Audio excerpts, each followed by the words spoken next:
¿Qué tal? Bienvenidos a esta emisión de Más Cultura. En esta ocasión les vamos a presentar un programa muy especial por nuestro invitado, Juan Villoro, uno de los escritores más relevantes de nuestro país en estos tiempos, y además por la dinámica.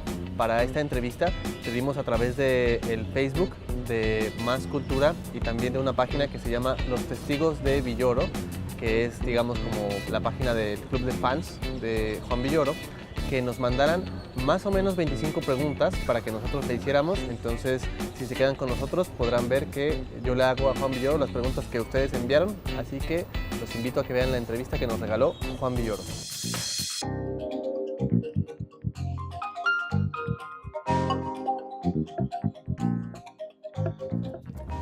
¿Qué tal, amigos de Más Cultura? En esta ocasión me acompaña Juan Villoro. Juan, bienvenido. Muchísimas gracias por tu tiempo. Y en redes sociales los estuvimos convocando a través de Más Cultura y muchas otras páginas a las que les agradecemos que compartieran nuestra convocatoria para que le hicieran preguntas a todos aquellos que disfrutamos la obra de Juan Villoro. Y la dinámica de esta entrevista es que yo le voy a hacer a Juan las preguntas que nos mandaron ustedes. Y si me permites, Juan, comenzamos con la primera.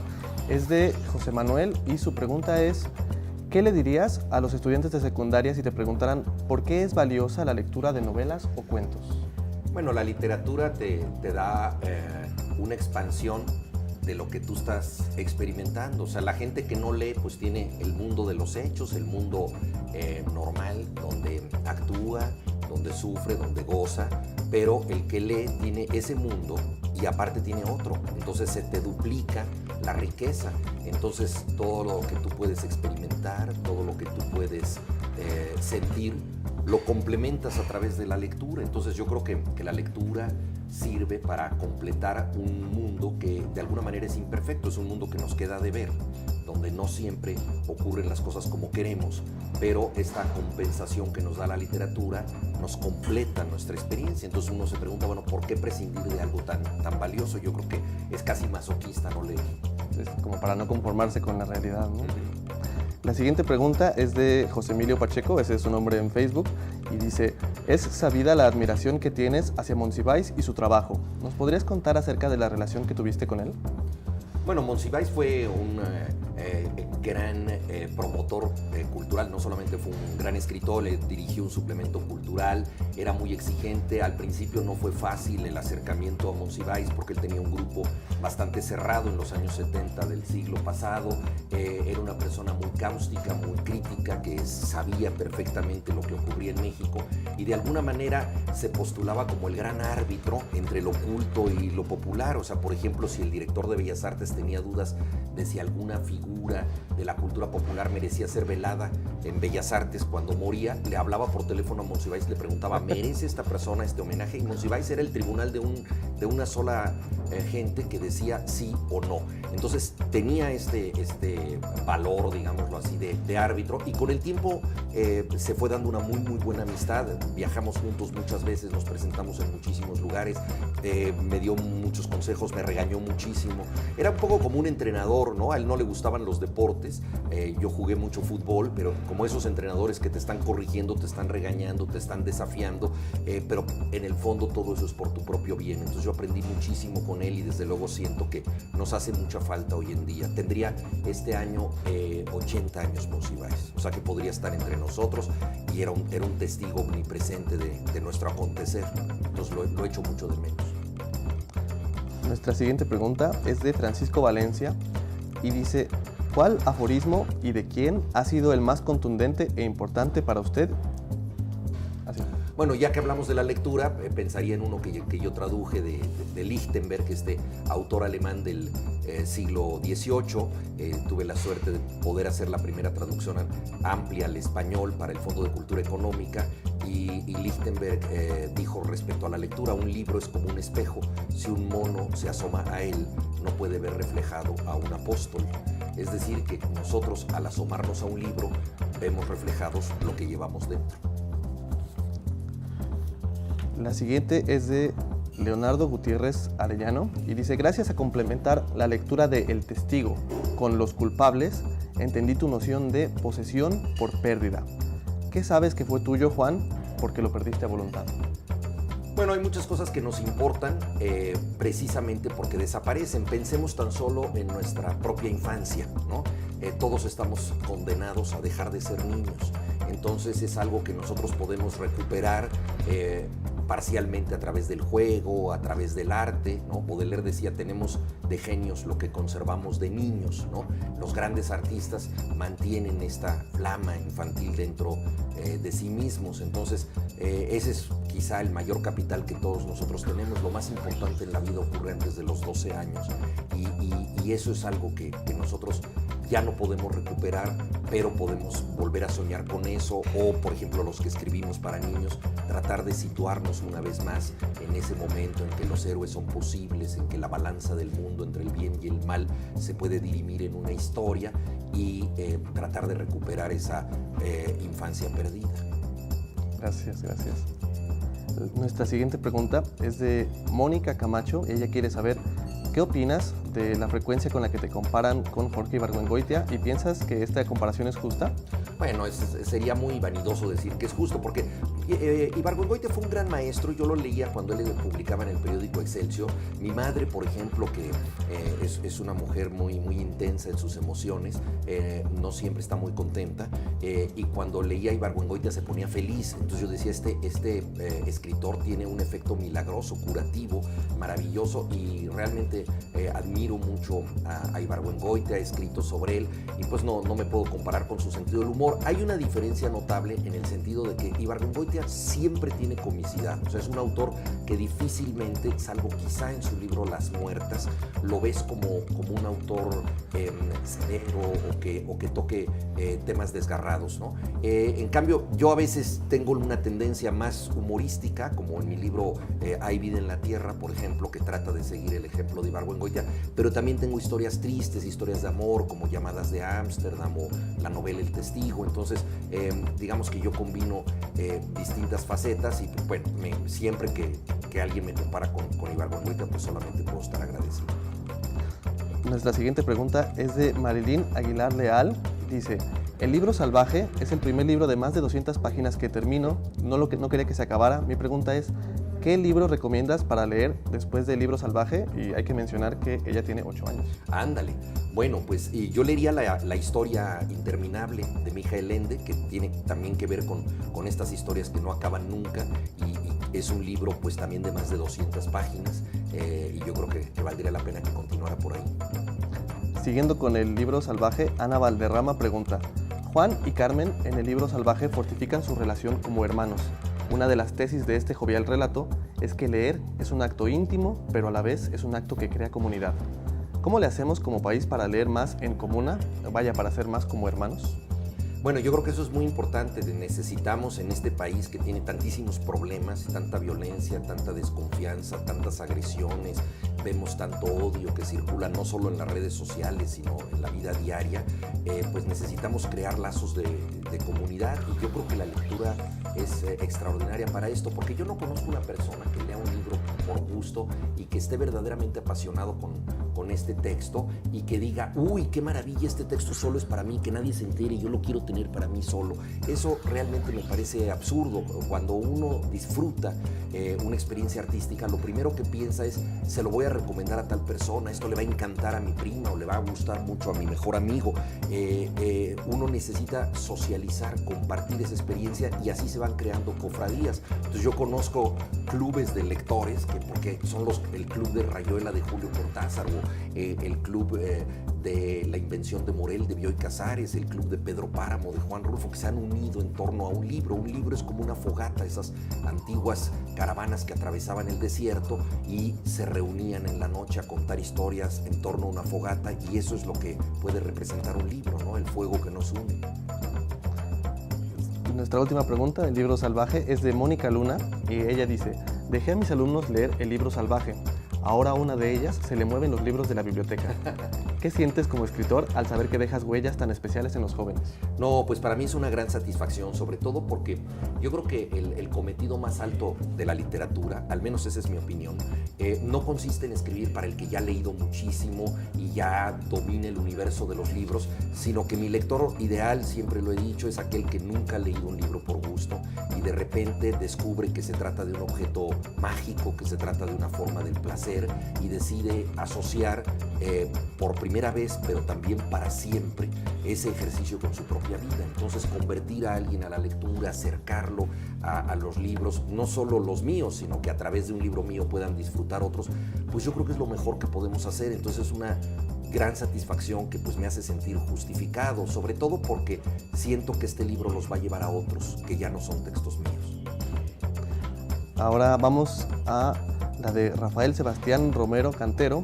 Él quiere saber cómo se vive al ser un pordiosero de la historia, esto en referencia al poema que escribiste por el terremoto de septiembre del 2017. Bueno, todos nosotros sentimos una responsabilidad por las cosas que nos duelen, que nos interesan.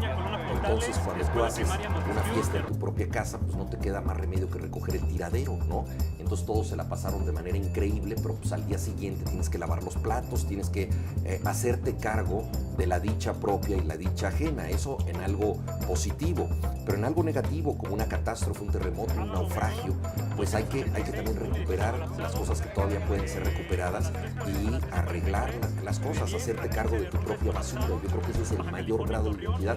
Por eso ese texto, El puño en alto, comienza diciendo: eres del lugar donde recoges la basura, ¿no? Eso es lo que nos define como parte de algo.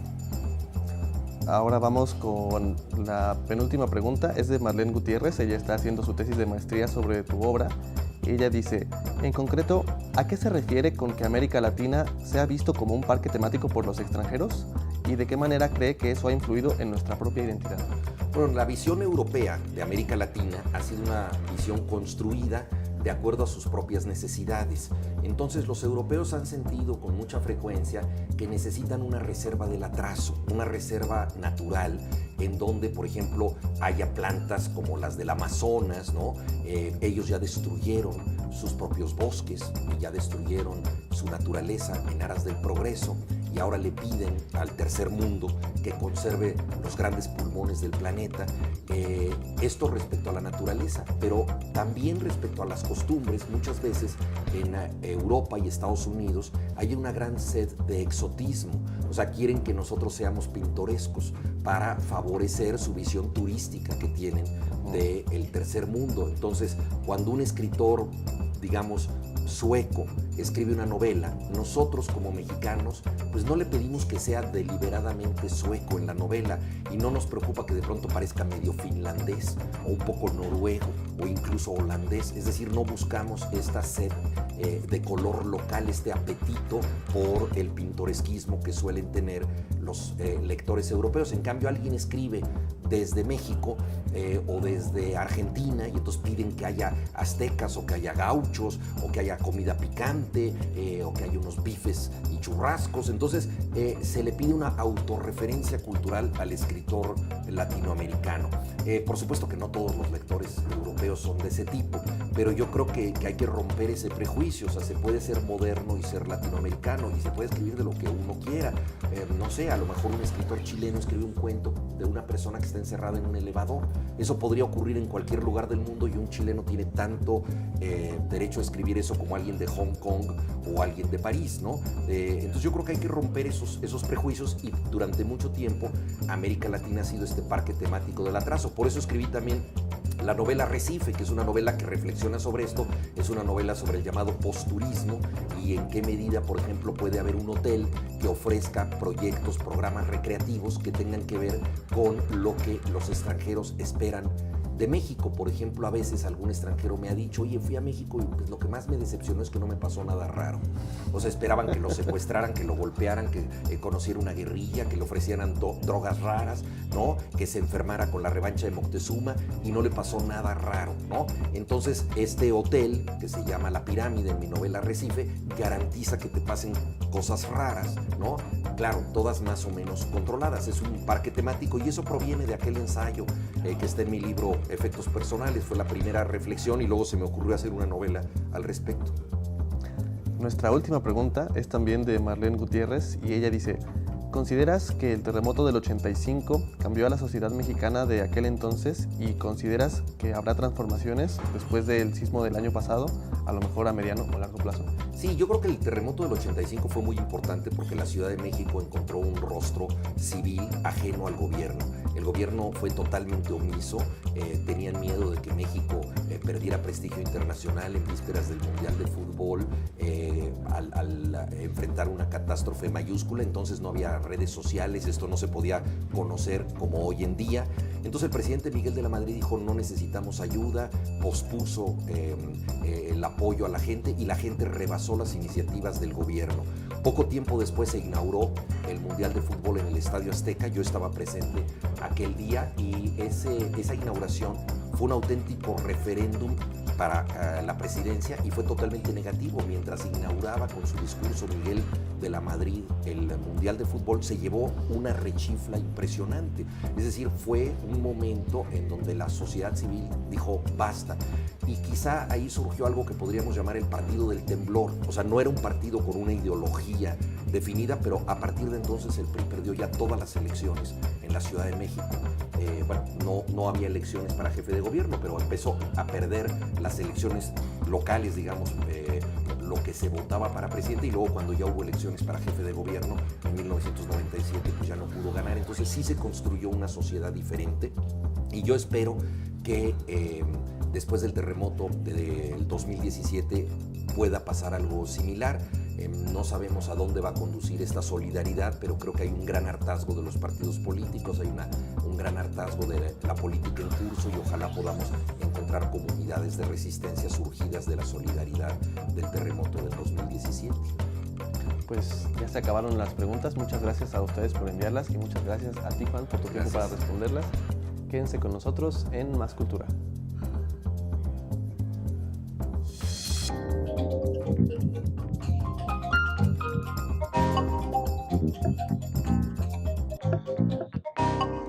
Juan Villoro es un autor muy relevante para el mundo de la narrativa, ha sido ampliamente alabado por la crítica, pero lo más importante es que él juega un papel que muchos autores actualmente ya no se animan a desempeñar, porque él es un intelectual de muchísimo peso. A lo mejor en los 60, 70, 80 y a lo mejor hasta los 90 tuvimos a Octavio Paz, a Carlos Monsiváis, para que jugaran ese papel tan importante que es el verdadero papel de un intelectual, que es el de cronista de la realidad.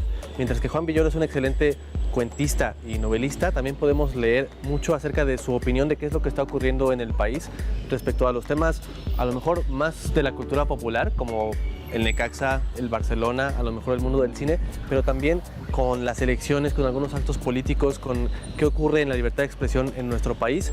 Y sin duda hay que aplaudirle que él se atreva a jugar este papel tan polémico y sobre todo que lo haga no solamente con miras a los lectores de los medios en los que publica, sino también para la historia.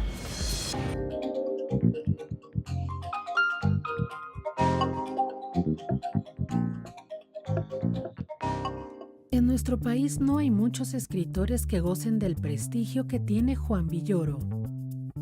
Su historia podría parecerse a la de muchos otros autores. Es hijo de un diplomático muy importante, el catalán Luis Villoro, que como su hijo, fue un pensador social sumamente relevante. Las áreas de interés de Juan Villoro van desde el fútbol, pasando por el cine y la música, y desde luego, la literatura. Es autor de una cuarentena de libros y también publica en los espacios más importantes del periodismo en México y otros países de América Latina, como Proceso, Nexos, Reforma y La Jornada. Entre sus obras figuran colecciones de cuentos, ensayos, novelas y, más recientemente, también dramaturgia. Su novela El Testigo le valió el premio Herralde en 2004, uno de los premios más importantes en el mundo de las letras. Para quien no esté familiarizado con su obra, existen dos títulos que son ideales para conocerlo. Uno de ellos es El libro salvaje, donde se nos cuenta la historia de Juan, un joven que hasta cierto punto, sin pretenderlo, se inicia en el mundo de las letras al mudarse con su tío Tito, que vive en una casa enorme y que tiene libros en todas partes. Los libros se vuelven parte de la vida de Juan gracias a su tío, pero en parte porque se da cuenta de que las obras literarias que habitan la casa tienen vida propia. El otro libro que podría resultar interesante se titula Llamadas de Ámsterdam. Es la historia del romance y posterior divorcio de Nuria y Juan Jesús. A lo largo del texto, vemos las peripecias de Juan Jesús, que empieza una doble vida algunos años después del divorcio, ya que desea que Nuria forme parte de su vida, pero no quiere que sepa demasiado sobre él mismo, por lo que empieza con la retorcida dinámica de llamarle por teléfono desde una cabina que está frente a la casa de su amada, pero pretendiendo que llama desde Holanda. Él le cuenta una vida que no es la que vive, sino una que pudo haber vivido si tan solo se hubiera entregado al mundo de la pintura, en el cual fue un joven prometedor. Juan Villoro, un narrador experto, nos permite conocer las intimidades ridículas de todos los personajes involucrados, en una novela con una premisa divertida, la de pretender que se es otra persona para poder vivir una especie de romance que jamás se consumará. De nuevo, Juan Villoro es uno de los intelectuales más relevantes de nuestros tiempos, y su trabajo en el mundo literario es recomendable para cualquier persona, desde aquella que disfruta los relatos simples y divertidos, hasta el lector experto que busca las reflexiones más cultas y cargadas de referencias literarias e históricas. Sin duda, es un excelente narrador y uno de los mejores cronistas de la realidad mexicana de nuestros días.